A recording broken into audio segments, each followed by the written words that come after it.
So it's been a little while since I've made any updates inside of this space, which I sometimes refer to as the garden, sometimes the low tunnel. But I made a video a little while back, maybe I'll try to link it in the description, where I came in here when I first arrived in kind of mid-spring, April, May timeframe, did some weeding and planted some beans. And now, it's been probably a little over a month since that video. This time of year, everybody's growing so fast, spaces can change a lot in a short amount of time. So I think it'd be fun to come through here and just talk about some of the plants, how they're doing, maybe some talk about future ideas for the space, so forth and so on. At this stage, I would call this area a moderately complex polyculture. We do have a mix of annual production garden space, such as these, southern peas here. But then there's also a lot of perennials in the bed.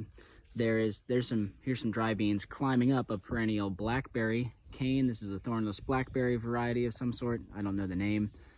It was here when I got here. It's very tall now.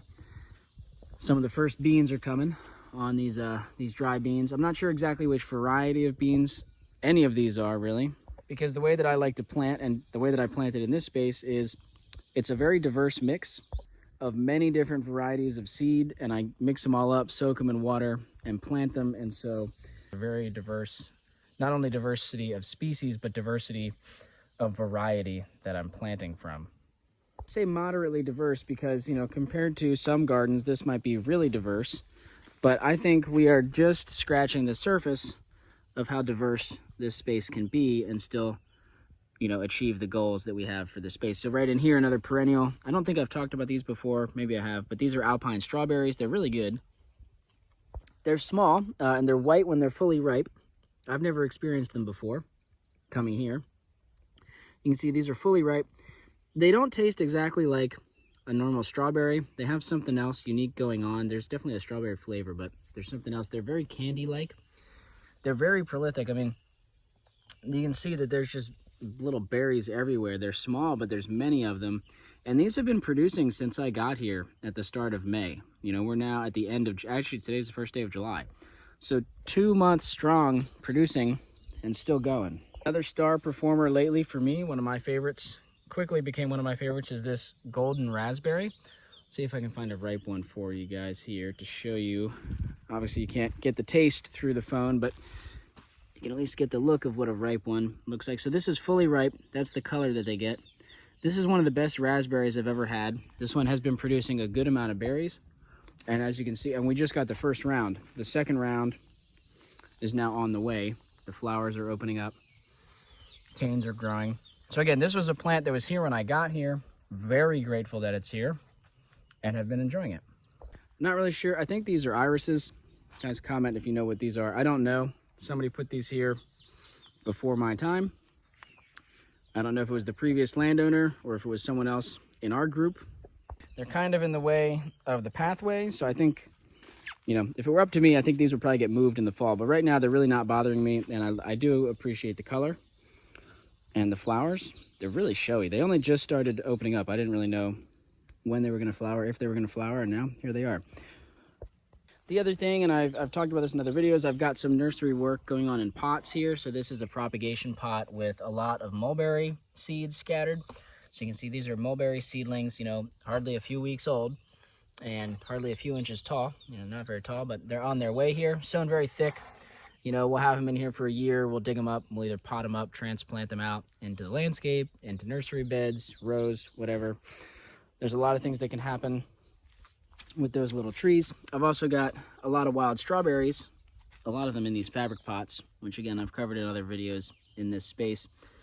And there's also some serviceberry. There's all sorts of stuff going on in these pots that I have. This is a raspberry, one of these fabric pots. Anyway, I'm catching some of the runners that are going, in towards the pathway. I'm trying to deflect a lot of the runners into the beds so that we will get wild strawberries running through these beds. They should be able to run underneath of some of this annual production. You can see some of their little runners down in there underneath the peas. And if you caught that original video, you'll know that I was having some trouble with a lot of getting my beans started. The peas seem to start very vigorously and take off with very little care, but the beans, if I don't give them a good handful of compost in the hole with each seed, they were really struggling. They were pale, slow growth, having some insect issues. Once I gave them each one a little bit of compost, they took off, and you can see they're now shooting up. Now, I also forgot that some of these beans are climbing beans, so I've had to come in and add some string for them to climb. Luckily, we have these 2x4s running along the whole length of the greenhouse that I can just tie strings to. Makes a really good trellising system. Also had some old sticks laying around that I pounded in. So as you can see, they've climbed to the top of the stick. We'll now need to give them some extra something to climb onto here. Piece of string. I gotta go get some more string. I've also had a little bit of browse damage. I think it might have been rabbits, although this is kind of high up on the plant to have been a rabbit. But I know that I could see where somebody had broke in underneath somebody. You know what I mean? Some animal had, you know, burrowed their way in where this shade cloth, which is what we're using as a makeshift fence, kind of hits that bottom board. You know, I could see that they had come in. So recently I went out and I got a lot of this old welded wire material we had laying around. It's all bent up and rusty, and I just took scrap pieces and basically scrap wood and screwed this stuff to that bottom board. It's really nice to have this runner down here that I can attach things to. And so that, I think, has stopped anything from burrowing under. I'll need to do the same thing on this side. But I also am curious, I have a feeling that deer could get in here. You know, this fence right here is certainly not tall enough to prevent deer from jumping in. I know they don't have amazing depth perception, and so having this board here that they have to kind of get in between, and it just, I don't know. I feel like it might be challenging for deer, but I also do not feel confident that this space is deer proof. So I haven't seen any major browse damage yet from deer, I think. Anyway, I'm just continuing to monitor the fence situation. We might have to make more improvements if we feel like deer are coming in, but for now I think we're mostly good. We've got some squash down on this end, which has grown quite a lot since the first video. These squash, for whatever reason, never took off. Planted at the same time. Isn't that interesting? They both got compost at the start. They both have been getting watered. Those ones are not taking off. Sometimes that happens. Maybe noticing a lot of weeds, and that is correct. I definitely am not weeding very thoroughly in this space. I think that for what it is, it's fine. We've got some more peas in here, and then on the edge, I've planted some other stuff like this purslane. I stuck in some amaranth down here for some summer greens. Somewhere over here, I've got some tulsi. This is tulsi right here, hiding under the peas. And then I've also got calendula. Now, the reason I'm pointing out some of these plants, other than to just talk about more diversity in the space and some of the plants I like to garden with, is that in this diverse polyculture, there's some considerations around cover. Cover and timing really come into play. So I planted the peas long before I planted any of the tulsi, this tomato. These are smaller seeded crops that I started in flats. And I had my seed starts pretty late this year. So they weren't ready to go into the ground until these peas were already a foot tall. Since the peas had such a head start, they're starting to shade these guys out. Now the flip side is the peas are also shading out a lot of weeds. So there are some weeds in this bed. You know, if we come down in here, right here, some sorrel. There are some things that I didn't plant and maybe don't want in the space. It would have been much worse had I waited to plant these peas. So it's good that I got the peas in early to push back, to suppress some of the weeds. But now I do have to be mindful that, you know, like there's a tomato right in here. I might need to clip some of these leaves or branches off of these peas in order to allow this tomato to get a little bit more light. Hopefully the tomato will be able to get up and above the peas, and I think they'll all coexist fine. But if there's an issue, I have so many peas, it wouldn't be a problem to snip a few to support some of these plants like the tulsi that I don't have a lot of. And same with the weeds, you know, I don't know, this is some sort of, I think it might be a native. I don't know what this plant is, but if I feel like this plant, which just volunteered here, starts to get in the way, I'll just snap it down and use it as mulch. We chopped it and we dropped it to the ground, right? That's the whole idea behind chop and drop. You're using these plants as mulch generators in place. I'm not hauling in mulch from somewhere else. I'm just growing it where I want to have it.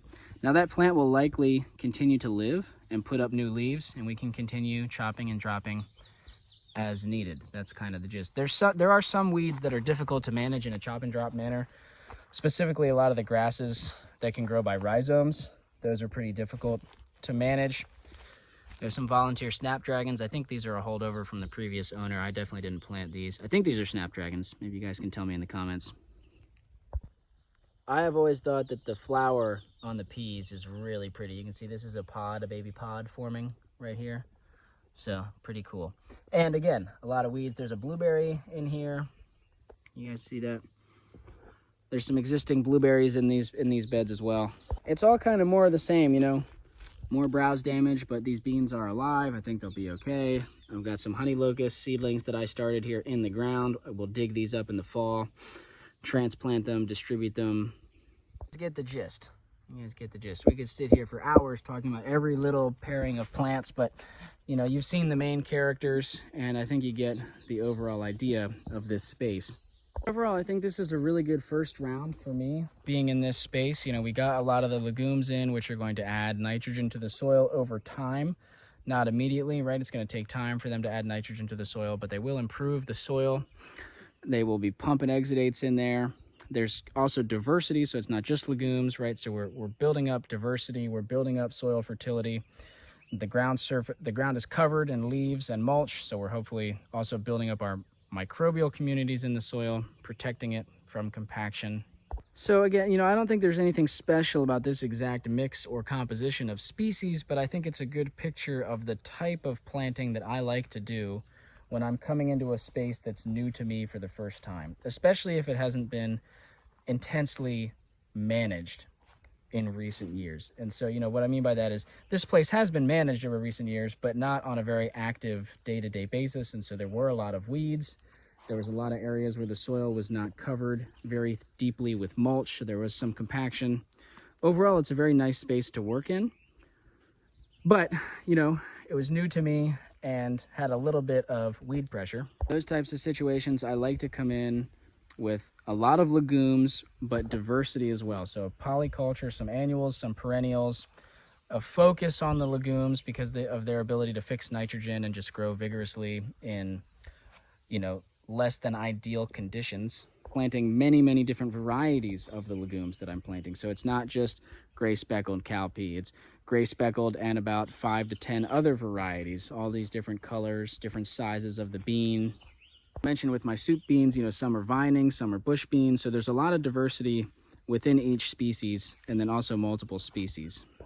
From here, you've got a lot of options. You know, I'm gonna hopefully keep all these beans around, keep the animals out, keep picking for soup and for seed, you know. Hopefully get some tomatoes. We'll be chopping and dropping weeds.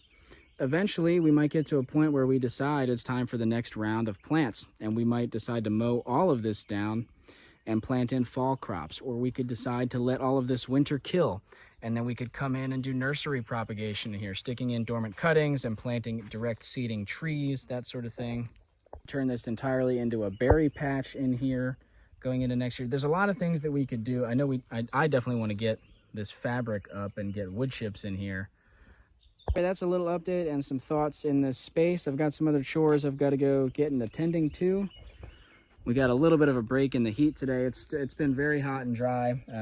We did get probably like 1/8 of an inch of rain last night. We got a little thunderstorm, which I'm super grateful for, but we still could use a lot more. But yeah, today and tomorrow the high is like 84, which compared to being in the 90s the past week or so, very much appreciated. So I'm gonna go make use of that, get some other stuff done, but I was excited to come in here, make a little update. Hope you guys enjoyed it, and definitely don't hesitate to reach out, you know, in the comment section or otherwise if you have any questions about this or just comments, things you want to say. I might have to pick some raspberries before I head out of here. But I hope, you know, wherever you're tuning in from, you're able to get out, spend some time in nature, grow some plants. Maybe you're doing something similar. And until the next one, I'll see you guys.